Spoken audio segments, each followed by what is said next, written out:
राजनांदगांव संस्कार धानी का हाल जानेंगे रिपोर्टर देवाशीष झा के साथ। सरगुजा के सियासत का हाल जानेंगे गोल्डी गजोरिया। बढ़ते हैं आगे, राजनांदगांव से खबर है दूसरे चरण में मतदान यहां पर होने को है। ऐसे में लगातार कांग्रेस के कार्यकर्ता बीजेपी में शामिल हो रहे हैं। इसी क्रम में कुछ दिनों पहले कांग्रेस के असंगठित कामगार यूनियन और कर्मचारी यूनियन के प्रदेश अध्यक्ष आलोक पांडे ने भी कांग्रेस छोड़कर भाजपा का दामन थाम लिया है। इस दौरान आलोक पांडे ने कांग्रेस की कार्यशैली और कांग्रेस की सनातन धर्म विरोधी नीति को जमकर कोसा और कहा कि कांग्रेस सनातन और राम भगवान के विरोधी है।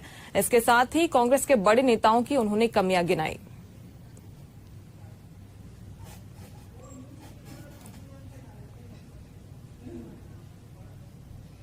हमारे साथ पांडे जी भी हैं, हम उनसे बात करते हैं। पहले तो आप स्वागत है। बताइए, आप लोग इस पार्टी में भाजपा में आए हैं, उसका सबसे बड़ा कारण क्या तकलीफ महसूस हो रही थी यहाँ काम करने में?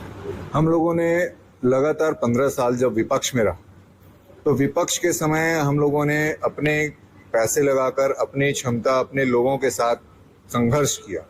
जेलों में हमने समय काटा और संघर्ष के पश्चात जब भूपेश बघेल जी अध्यक्ष बने तो उनके साथ हमने पद यात्रा की। सारे आंदोलनों में उन्होंने हमारा उपयोग किया। आपने राजधानी यहाँ भी संस्कारधानी में भी देखा होगा, हमने यहाँ भी किया था, राजनांदगांव में भी आंदोलन किया था। 20 से 25 हजार लोग, स्वयं भूपेश बघेल जी आए हमारे साथ बैठे। पर जब हमने अपनी अधिकार की बात की, हमने अपने लोगों के लिए, अपने कांग्रेस के कार्यकर्ताओं के लिए बात की, तब उन लोगों को छोड़ करके ये उद्योगपतियों से जो भ्रष्टाचारी थे उन लोगों को अपना सिंडिकेट बनाया। जैसे आप लोगों ने सुना ही होगा जिनके ऊपर आरोप दर्ज हुए हैं, उसी तरीके से पूरे छत्तीसगढ़ में इन्होंने अपना सिंडिकेट बनाया। जो लोग काबिल थे उन लोगों को पद नहीं दिया और पीड़ित ही करते रहे, उन लोगों को अपमानित किया गया। यहाँ तक कि मुख्यमंत्री निवास में उनको घुसने तक भी नहीं दिया जाता था। और हम लोगों ने काफी इसके लिए संघर्ष किया। आम जन की भावनाओं की अपेक्षा में खरा न उतरना और कार्यकर्ताओं के साथ जो किया गया दुर्व्यवहार, जिन कार्यकर्ताओं ने इन्हें गढ़ा था, बुना था, बनाया था, उसका इन्होंने पूरी तरह से तिरस्कार किया, अपमान किया, जिसका फल परिणाम आपके सामने है। कार्यकर्ताओं के आशीर्वाद से बने थे, उन्हीं कार्यकर्ताओं के श्राप से ये कहीं की नहीं रहे और आगे भी कहीं की नहीं रहेंगे। अब कांग्रेस का भविष्य क्या होगा अगर ऐसे ही जो स्थिति है, लोग छोड़ रहे हैं लगातार? आज कोरबा में तरफ, जांजगीर तरफ भी उनके कहते चरणदास महंत जी का मेन आदमी पूर्व विधायक थे, उन्होंने भाजपा प्रवेश कर लिया। तो अब जिसमें नैतिकता होगी, सहृदयता होगी, सनातन के प्रति आस्था होगी, जो हिंदुत्व को मानता होगा, देश के संस्कार को मानता होगा, वो कांग्रेस में रह ही नहीं सकता। सब छोड़ के जाएंगे। कांग्रेस बहुसंख्यकों की विरोधी और अल्पसंख्यकों की तुष्टीकरण में उतर आई है। माननीय खड़गे जी के पुत्र ने जो प्रियंक ने कहा था उसका भी स्टेटमेंट आपने सुना होगा। लगातार ये लोग जहां भी जाते हैं हिंदुओं का विरोध ही करते हैं। और मैं तो पूरे छत्तीसगढ़ के नहीं, पूरे देश के हमारे साथियों से, क्योंकि मैं मजदूरों का, कर्मचारियों का प्रतिनिधित्व करता हूं, उनके लिए संघर्ष करता हूं। प्रधानमंत्री जी ने राम मंदिर बनाकर हमारे हिंदू धर्म के आस्था का प्रतीक स्थापित किया है।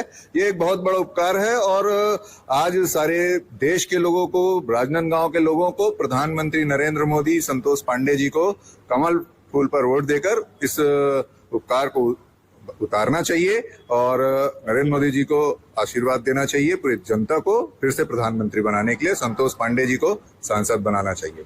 ये भी हम बात कर रहे थे, दो ऊर्जावान नेता हैं जो छत्तीसगढ़ से हैं और अभी भाजपा प्रवेश किए हैं। इनका भविष्य क्या होगा ये तो भविष्य तय करेगा। चंद्रशेखर शुक्ला जी और पांडे जी को पहले तो बात करने के धन्यवाद। एशियन न्यूज से देवाशीष, राजनांदगांव। और फिलहाल वक्त एक छोटे से ब्रेक का, बने रहेगा आप, जल्द लौटेंगे।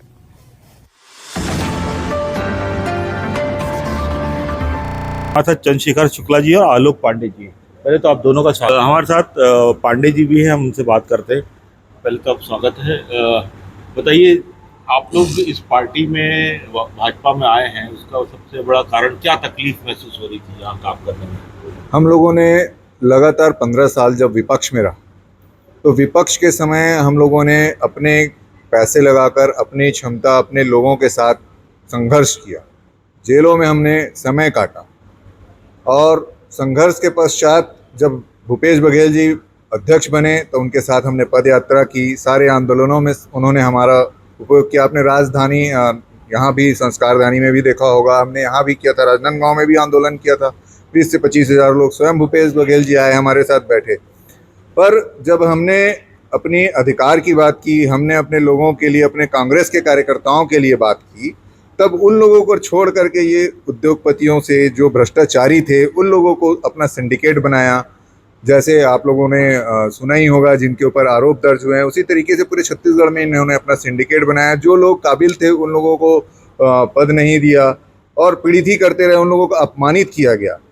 यहाँ तक कि मुख्यमंत्री निवास में उनको घुसने तक भी नहीं दिया जाता था। और हम लोगों ने काफ़ी इसके लिए संघर्ष किया, बातचीत करने के बाद भी इन लोगों ने किसी प्रकार की प्रतिक्रिया हम लोगों को नहीं दी। फिर भी हम लोगों ने चुनाव तक इन लोगों का साथ दिया। चुनाव के समय भी मैंने एक पत्र उनको प्रेषित किया कि आपकी ये स्थिति है, अगर आज भी आप इन कार्यकर्ताओं के साथ बातचीत करते हैं, इनको अपने साथ लेकर चलते हैं, तो पता नहीं इनके में क्या घमंड था, ये क्या सोचकर चल रहे थे। तो आज ये सरकार से भी जा रहे हैं। और हम लोगों ने तो पहले ही तय कर लिया था, और विधानसभा चुनाव के समय जैसे ही चुनाव हुआ, हम लोगों ने भारतीय जनता पार्टी के विचारधारा से प्रभावित भी थे। नरेंद्र मोदी जी के जो कार्य थे, जो धर्म के लिए, राष्ट्र हित के लिए वो काम कर रहे थे, उससे तो हम लोग प्रभावित थे ही। इसलिए हम लोगों ने भारतीय जनता पार्टी में प्रवेश किया। अपराधियों का, जैसे राजनांदगांव में नवाज खान का जिस तरीके से नाम आ रहा है कि जिस आपराधिक प्रवृत्ति से उन्होंने काम किया, वो उजागर हो रहा है। ये जानकारी भूपेश बघेल जी को भी होगी मेरे ख्याल से, क्योंकि जिस आउट ऑफ रूल नियुक्ति हुई, जो खर्चे सहकारी बैंक में, कल ही एक प्रेस कॉन्फ्रेंस हुई है, 5 से 10 करोड़ रुपए के खर्चे होटल और घुमाने और फिराने में, जो सहकारी बैंक का मद ही नहीं है। तो क्या ये जैसे नेक्सस जिनका था वो ज़्यादा भूपेश जी के करीब थे, ऐसा क्या आपको सोचना है? भूपेश बघेल जी शुरू से अपराधियों के बीच में रहने के आदी हैं। पाटन विधानसभा का चुनाव लड़ते थे, वो सार्वजनिक रूप से बोलते थे कि सट्टे वाले लोग ही सबसे ज़्यादा काम करते हैं। सबसे पहले मुख्यमंत्री बने तो उनके रिश्तेदारों ने पाटन विधानसभा में सट्टा चालू किया। उनके संरक्षण में महादेव ऐप चला, जो जग उजागर है। और नवाज खान हो, चाहे ढेबर हो, चाहे उनके पूरे छत्तीसगढ़ का एक सिंडिकेट आप देखिए, कोयले के मामले में हो, चाहे सट्टे के मामले में हो, शराब के मामले में हो, इन लोगों ने अपराधियों को एक पनाहगार बनाया। उत्तर प्रदेश की महिला, जिसके ऊपर में उत्तर प्रदेश में कई अपराध दर्ज थे, उसको ला करके समाज कल्याण विभाग में यहाँ सदस्य बनाया। क्या छत्तीसगढ़ के राजनांदगांव की महिलाओं में इतनी काबिलियत नहीं थी कि उनको यह पद दिया जा सके, या किसी प्रकार से निगम मंडल में उन लोगों को बनाया जा सके? इन लोगों ने लाकर 3-3 बंगले दिए उनको। ये पीड़ा मन में हुई।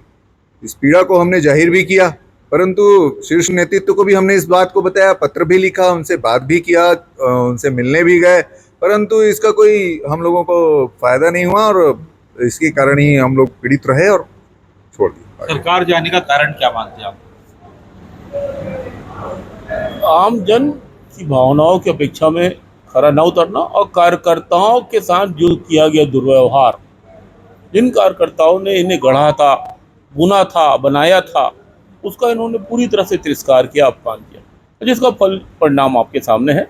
कार्यकर्ताओं के आशीर्वाद से बने थे, उन्हीं कार्यकर्ताओं के श्राप से ये कहीं की नहीं रहे और आगे भी कहीं की नहीं रहेंगे। अब कांग्रेस का भविष्य क्या होगा अगर ऐसे ही जो स्थिति है, लोग छोड़ रहे हैं लगातार? आज कोरबा में तरफ, जांजगीर तरफ भी उनके क्या बोलते हैं, चरणदास महंत जी का मेन आदमी, पूर्व विधायक थे, उन्होंने भाजपा प्रवेश कर लिया। तो अब ऐसे में नैतिकता होगी, सहृदयता होगी, सनातन के प्रति आस्था होगी, जो हिंदुत्व को मानता होगा, देश के संस्कार को मानता होगा, वो कांग्रेस में रह ही नहीं सकता। सब छोड़ के जाएंगे।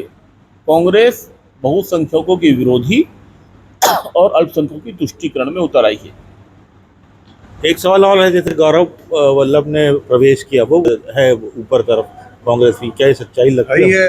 माननीय खड़गे जी के पुत्र ने जो प्रियंक ने कहा था, उसका भी स्टेटमेंट आपने सुना होगा। लगातार ये लोग जहाँ भी जाते हैं हिंदुओं का विरोध ही करते हैं। और मैं तो पूरे छत्तीसगढ़ के नहीं, पूरे देश के हमारे साथियों से, क्योंकि मैं मजदूरों का, कर्मचारियों का प्रतिनिधित्व करता हूँ, उनके लिए संघर्ष करता हूँ। प्रधानमंत्री जी ने राम मंदिर बनाकर हमारे हिंदू धर्म की आस्था का प्रतीक स्थापित किया है।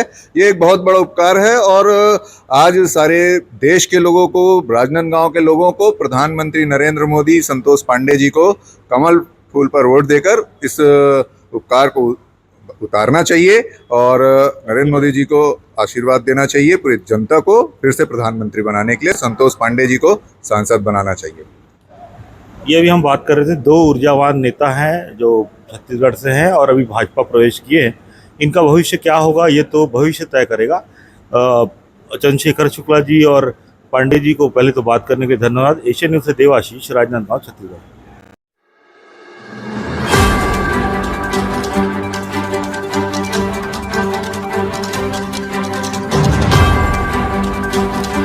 राजनांदगांव संस्कार धानी का हाल जानेंगे रिपोर्टर देवाशीष झा के साथ। सरगुजा के सियासत का हाल जानेंगे गोल्डी कजोरी।